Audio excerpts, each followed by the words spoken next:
రే మామ, నన్ను terrorist attack జరిగిందంట్రా, చాలా మంది చనిపోయారంట, తెలుసారా? వాళ్ళని ఎలా అయినా సైనికునే చంపాలరా.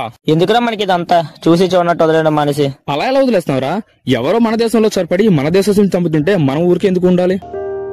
సోల్జర్ ఎందుకు కావాలనుకుంటారా? జయ హే జయ హో ఎగిరే కలవో రగిలే రవివో అలిసే బరిలో. జైన్ సార్.